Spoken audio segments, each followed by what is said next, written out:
Wanted to know more about Cherie Glenn, and I found you more. This was the leaked booking photo of Cherie Glenn, one of America's most infamous cannibals from the 80s. So much of her story in these case records had been sealed from the public because it was deemed too disturbing to print. Even this booking photo, it was sealed. This is a leak. I did have somebody submit another leaked photo of this photo. It's just from a closer angle. Like I said, there's not really much that's publicly known because so much of her case was actually sealed. The rumors of the story was that the case was so bizarre and so horrific in the cannibalistic practices that it was difficult at the time to find a jury that could stand it. Descriptions of not only her consuming victims, but forcing victims to consume parts of her. Somebody also reached out and tracked down what they think might be a yearbook photo of her from the 70s. By no means is it 100% confirmed, but it does look really similar to her. It's 100% in the eyes. Blood-curdling facts that you wish you never knew. When 14-year-old George Stinney was executed via electric chair, he was too short for the chair, so he used his Bible as a booster seat. He was later found out to be innocent. In the 1600s, Athanasius Kircher invented a musical instrument made out of cats. He would place them in a row according to the tone of their voice, stretching their tails under a keyboard made out of sharp nails. Texas had absolutely no regulations on natural gas until 1937, when a school blew up, killing 295 students and teachers. No one was held responsible, and the event was so bad that even Hitler sent a letter of condolence. There's a parasite called guinea worm that enters your leg through infected drinking water, and you won't even know that you have it until a year later when it comes out through blisters on your skin. And at this point, it's over 2 feet long. It's commonly believed that the chlorine in pools make our eyes red. However, it's actually chlorine mixing with urine that causes this to happen. We need to talk about this photo. This is what showed up in Emma's house over and over again, asking her the same question every time. The first time Emma saw this creature, she was in 4th grade. She heard a loud noise in her bedroom, followed by faint scratching sounds. She jumped out of her bed and tried to run into her mom's room, and that's when she saw it. Slowly, it moved towards her, its mouth stretching wide open, asking her one question. How old are you? Emma told this creature her age, and it replied, not yet. But the terrifying thing is, this creature came back over and over again. No matter where she moved, every 4 years this creature would appear in Emma's house. Her mother never believed her, saying it was just a recurring nightmare. But Emma knew something was targeting her, waiting for the right moment. And on the night before her 18th birthday, she was proven right. That night, this creature appeared again, but this time it said something different. It asked Emma, how old are you? And she replied 17. The creature then stood silently before croaking out the words, next time. Emma turns 21 soon, and she's been up every night, paranoid and terrified that any time now she'll find out exactly what the creature meant when it said next time. Like and follow for more. We need to talk about what happened to Saki. Saki was a girl from Japan who was born with an eye deformity, causing her to have one eye that's much larger than the other. Because of this, she was constantly bullied and often kept her face covered behind her long hair. But eventually, Saki couldn't take the bullying anymore, so she went to the top of an abandoned building with a large rope. Allegedly, as she fell down, the rope yanked on her head, which means even though her body was discovered by authorities, her head was never found. After this, Saki's mother vowed to get revenge for her, beginning with a message she sent to everyone in Saki's school, saying anyone who didn't share her daughter's story was guilty for her death and deserved to be punished. And weirdly, within a few days, multiple students from Saki's school passed away mysteriously, found with their heads torn off of their bodies exactly like Saki. So police arrested Saki's mother, thinking she must be responsible, until another student from Saki's school finally told the truth. In the middle of the night, she woke up to a strange sound. When she looked up, she saw a girl staring at her from her window with one large eye. Realizing this was Saki, the girl immediately sent her story to someone else. And that's how she found out the only way to free yourself from Saki's curse is to pass it on. So send the story to someone else and follow for more. 3 women met their end at my hands, their blood used to craft soap and their fat to fashion candles. My name is Leonarda Cianciulli, born in 1894 in the town of Montella, Italy. Infamy surrounds my name as the soap maker of Correggio, a title earned from my heinous deeds during the 1930s. My life, filled with a series of tragedies including the loss of 13 out of my 17 children, left me emotionally scarred. The afflictions I faced intensified my protective instincts towards my eldest son, Giuseppe. But when he decided to enlist in the Italian army, I descended into madness, convinced that I had to perform human sacrifices to guarantee his safety. Between 1939 and 1940, I lured 3 unsuspecting women to my abode with false promises. Their lives were ended by me, their bodies boiled down to extract fat. I combined this gruesome ingredient with caustic soda to create bars of soap, a ghastly gift I distributed amongst friends and neighbors. Furthermore, I transformed the remaining flesh of my victims into a macabre cuisine of cakes that I served to those near and dear. However, my reign of terror came to a halt in 1940 when I was reported by a victim's sister. My judgment was 30 years of confinement and 3 years in a mental institution. I left this world in 1970, leaving behind a chilling legacy that resonates to this day.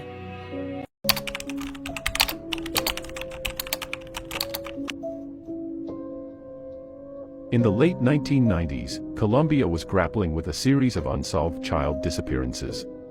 Fear and panic gripped the nation as the number of missing children continued to rise, and the authorities remained at a loss. Desperate for answers, the Colombian government assembled a special task force, led by the experienced detective Carlos Moreno. Moreno's team worked tirelessly, searching for leads and piecing together evidence. They discovered a pattern: the victims were all vulnerable young boys from impoverished backgrounds, and many of them were found in mass graves. The brutality of the crimes pointed to the work of a serial killer, who would later be known as La Bestia. As Moreno dug deeper, he uncovered a chilling fact: the perpetrator had been operating undetected for years. The killer's ability to evade capture and continue his heinous crimes made him a formidable adversary. Moreno was determined to bring him to justice and end the nightmare for the families of the victims. The investigation gained momentum when Moreno found a critical piece of evidence: a pair of eyeglasses left near a crime scene. The glasses were traced back to a man named Luis Garavito, who had a history of violence and a long rap sheet. Moreno's intuition told him they were closing in on the monster they had been hunting. In April 1999, Garavito was finally apprehended. The interrogation was intense, and Moreno's skilled tactics ultimately led Garavito to confess to the murders of over 100 children. The true scale of his crimes was horrifying, with estimates of up to 300 victims. The capture of Luis Garavito marked a turning point in Colombia's fight against crime. Detective Moreno and his team had succeeded in stopping one of history's most notorious serial killers, offering a small measure of solace to the grieving families and a nation in mourning.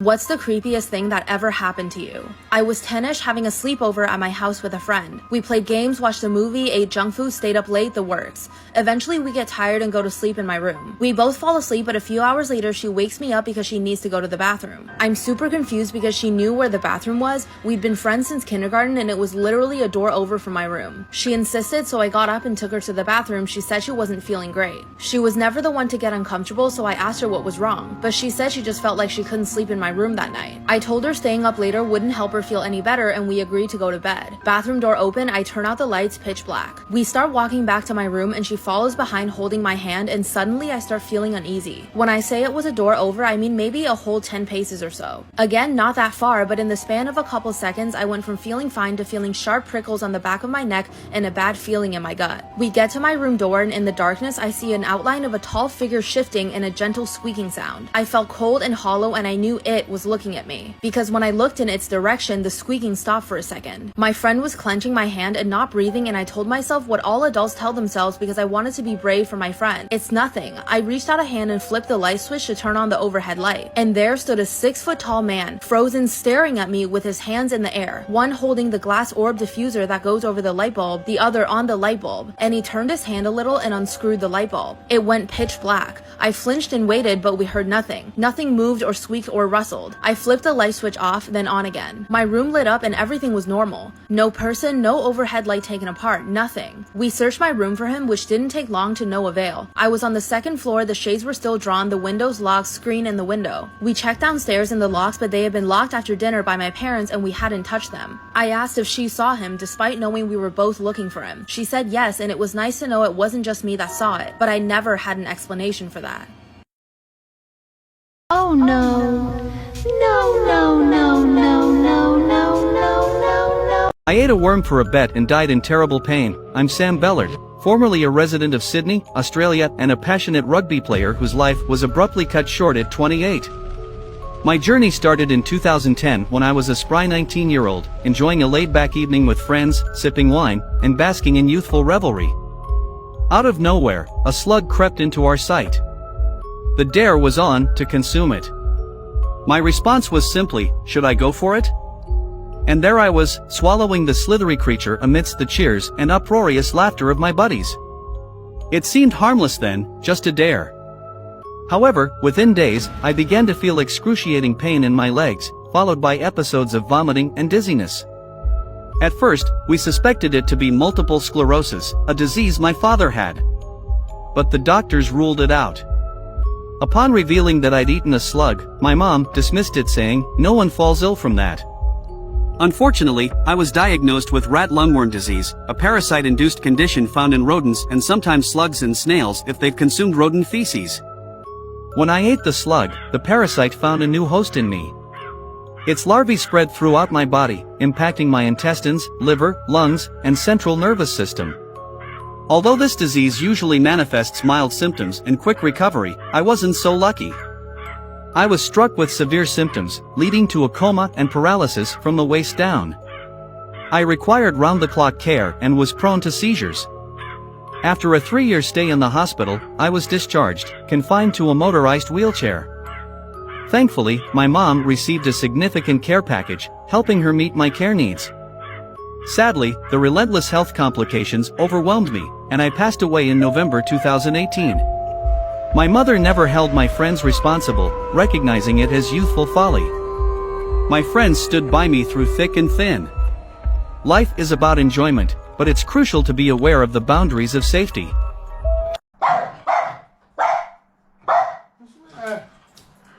What? Look in there, mate. Look in there. What? Look in there.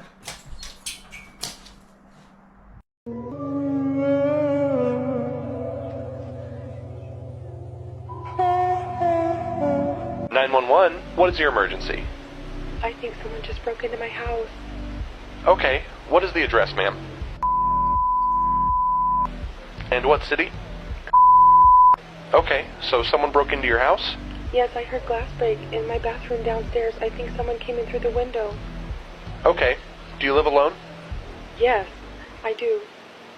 And you're in the house now? Yes, I'm in my bedroom. Are you safe in there?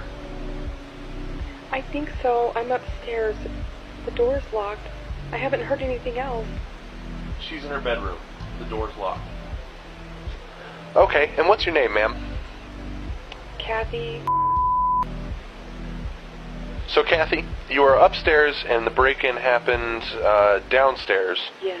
You're not on the same floor? Yes. I'm upstairs. Someone's in my house. Okay, hold on one sec. Don't hang up the phone, though. Just stay on the line with me. Okay, okay. 2-story house, possible break-in downstairs. She is upstairs. Okay, Kathy, I have officers on their way now. Oh, thank you.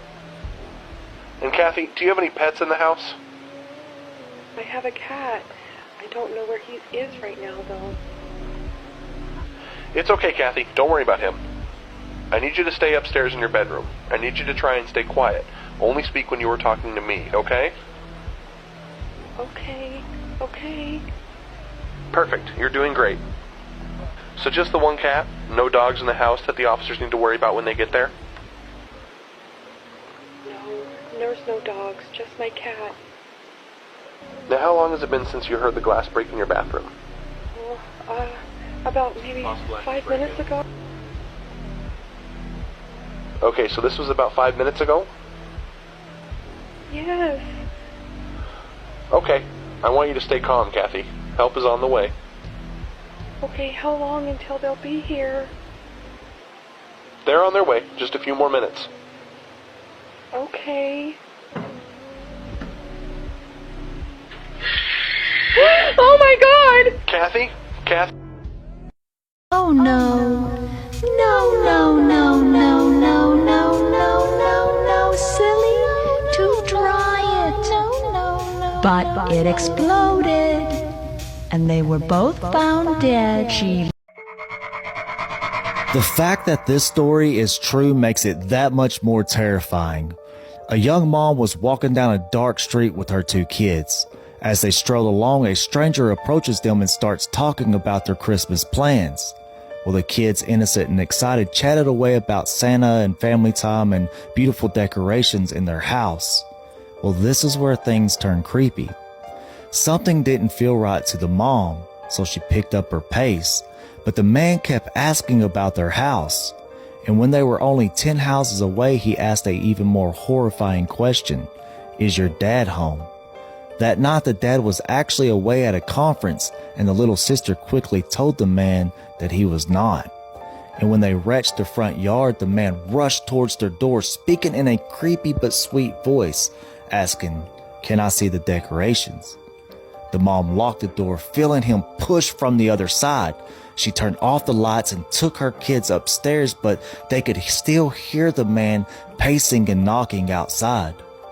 The man's request turned into a scary demand. "Let me in to see the decorations." The mom called her husband, who immediately rushed home, but when he got there, the man was gone. Do you think that he only wanted to see the decorations? Be sure to smash the like button and follow, because my next story is even crazier. This college girl's nightmare turns into a heart-pounding fight for survival. In the middle of the night, a college girl is jolted awake, covered in sweat. She had just experienced a terrifying nightmare. Determined to wash away her fears, she rushed to the bathroom for a quick shower. Placing her phone on the shelf, she turned on some music to calm her nerves, but little did she know a lurking danger awaited her. As the water cascaded down, the girl reached for her phone, intending to change the song. But in that pivotal moment, she froze. Reflected on the screen was a mysterious figure standing motionless in the bathroom facing the shower. Fear gripped her heart, yet she managed to keep her composure. Without hesitation, she twisted the shower knob, unleashing scalding hot water. The intruder let out a piercing scream as the girl tore open the shower curtain and drenched her down. Seizing the opportunity, she sprinted past the intruder, desperate for a means to defend herself. She rushed to the kitchen, searching for her trusted butcher's knife, but it seemed to have vanished. She fled from the apartment and dialed 911. The police entered her apartment, and moments later they emerged with a disheveled woman, her eyes wild with madness, cuffed tightly. Approaching the shaken college girl, one of the officers revealed a shocking truth. The intruder was no stranger. She used to live in the same apartment, secretly holding copies of the girl's keys. The officers produced a clear evidence bag containing the missing butcher's knife. It became clear that the deranged woman had sought to reclaim her former home. Follow, because my next story is even scarier. This boy mysteriously vanishes on Rome Mountain, only to reappear with a chilling tale that defies all logic. In the year 1983, on Rome Mountain in North Carolina, a young boy vanishes without a trace. His family was camping with his mom, sent him to fetch some water from a nearby well. But when he didn't return, panic set in. Frantically, a search party was organized, scouring the mountain in desperate hopes of locating the missing boy. Then, on the 7th day, an astonishing twist occurred. Out of nowhere, the boy reappeared standing atop the mountain as if materializing from thin air. The search party, overwhelmed with relief, bombarded him with questions. Where had he been all this time, and how did he survive? Well, the boy's tale was baffling. He recounted being at the well when a faceless figure approached him. This mysterious being scooped him up and speared him away to a hidden cabin high on top of the mountain. The boy described this cabin in remarkable detail, providing precise directions. Eager to apprehend the person responsible, the police were ready to storm the mountain and locate the cabin. However, their enthusiasm was dampened whenever the park superintendent, a seasoned veteran of 40 years, calmly intervened, asserting there are no cabins on Rome Mountain. Confusion and intrigue set in. How could the boy describe a cabin that supposedly didn't exist? Was it a figment of his imagination or something more sinister? Follow, because my next story is even crazier.